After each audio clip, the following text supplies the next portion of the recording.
Kryetari i Lidhjes Demokratike të Kosovës, Lumir Abdigjiku dhe ai nismë social-demokrate Fatmir Limaj janë takuar gjatë ditës së hënë.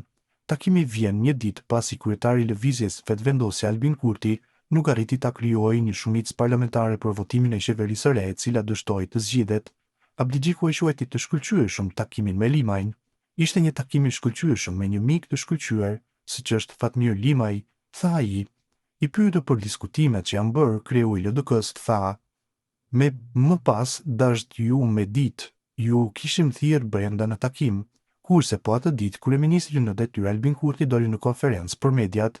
Ai tha se asnjëra nga partitë parlamentare të cilave ju bë ftesë nisma e LDK nuk ka pranuar bashkëqeverisje, megjithse sipas tij votat e qytetarit kishte përcaktuar që duhet të kishte koalicion bashkëqeverisës. I bëm ftesë 2 herë LDK-s dhe kemi qenë në kontakt të vazhdueshëm me nismën. LDK refuzon kategorikisht një qeveri të udhëhequr nga unë, kurse nisma, përfundimisht, nuk deshi të jetë në qeverinë që e drejtoj unë. Po të refuzonin ndryshe këto dy partije të pranonin ofertën tonë për bashkëpunim, ne jo vetëm që do t'i kishim numrat e nevojshëm të kishim qeverinë e re, por edhe do të mund t'i jepnim zgjidhje çështjes së zgjedhjes së presidentit që në pret pas vetëm 4 muajsh. Tha në nisje të kësaj konference për mediat, mirë po, çfarë fshihet pas takimit Limaj Abdigjiku që erdhi më një herë pas refuzimit dhe mosvotimit të qeverisë Kurti 3. Halilaj, takimi Abdigjiku Limaj nuk është rastësi. E për këtë çështje në një prononcim për Bota Sot foli Gazmend Halilaj, i cili tha se takimi në fjalë nuk ishte rastësi. Sipas tij, takimi Limaj Abdigjiku ishte përgatitur dhe synimin ka krijimin e një boshti të ri opozitar pak para zgjedhjeve të reja. Takimi mes kryetarit të Lidhjes Demokratike të Kosovës, zotit Lumir Abdigjiku, dhe kryetarit të nismës social-demokrate, zotit Fatmir Limaj, me njëherë pas dështimit të formimit të qeverisë Kurti 3 nuk është rastësi. Është e qartë se ky takim ka pasur një prapavi të përgatitur, një koordinim politik që synon të krijojë një boshtë të ri opozitar në prag të zgjedhjeve të mundshme të jashtëzakonshme. Krahas kësaj, ai tha se nisma e LDK-ja me refuzimin ndaj Kurtit synuan të dobësojnë lëvizjen vetëvendosje. Refuzimi i përbashkët për të hyrë në koalicion me lëvizjen vetëvendosje nuk duhet parë si veprim i parimeve politike, por si pjesë e një strategjie për të dobësuar subjektin më të fuqishëm politik në vend, lëvizjen vetëvendosje me kryeministrin Albin Kurti. Ky lloj bashkëpunimi mes partive që kanë humbur besimin e qytetarëve tregon frikën nga përballja e drejtë në zgjedhje dhe mungesën e vizionit të përbashkët për të ardhmen e vendit, nënvizoi ai. Ndër të tjera, Halilaj shtoi se edhe nëse arrihet koalicioni LDK-Nisma, do të jetë më shumë koalicion mbjetese se një ndryshim në skenën politike. Nëse vërtet po përgatitet një koalicion Nisma LDK për zgjedhjet e reja, ai do të jetë më shumë koalicion për mbjetesë politike se sa për ndryshim real.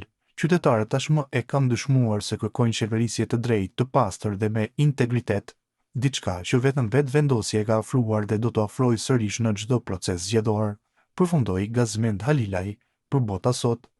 Gacaferi një koalicioni mbjetesës politike. Kushte antari i guxoi Luan Gacaferi takimin Abdigjiku Limaj e cilëson si takim të zorit. Sipas tij, ata janë afruar pasi vlerësojnë se partitë të dyve janë në një pozitë të keqe.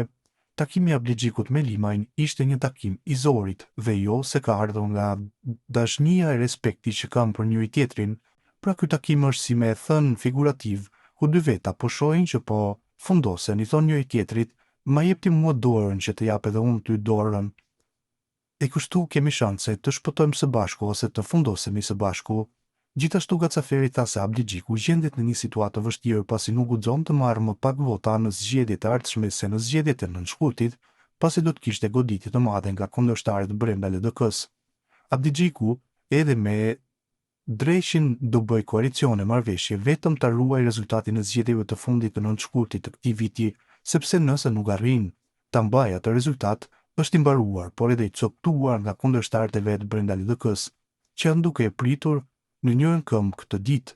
Pra çdo rezultat më i keq se në zgjedhjet e fundit për zotin Abdigjiku është fundi i tij politik si kryetari i LDK-s, por edhe jo vetëm, shpjegoi ai, ndërsa për Limajin tha se i duhet për mbjetesë një koalicion me Nismën, pasi nuk ka shans të kaloj pragun kjo partie vetme. Si përfundim tha se ky do të jetë një koalicion i mbjetesës, kurse për Limajin dihet botërisht që e ka për ekzistencë apo thëndryshe për mbjetesë, sepse ai e di që nuk ka asnjë shans qoftë edhe teorik të mbjetojë ose të kalojë 5% nëse shkoni vetëm në zgjedhje, pra nuk e kalon pragun elektoral të vendosur të 5%-it.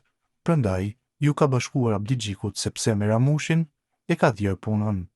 Prandaj, për bindjen time kjo marrëveshje është 100% e zorit, pra një koalicioni mbi tezës politike si për Abdigjikun e si për Limajn, dhe nuk është asgjë tjetër për mbylli Luan Gacaferi për bota sot.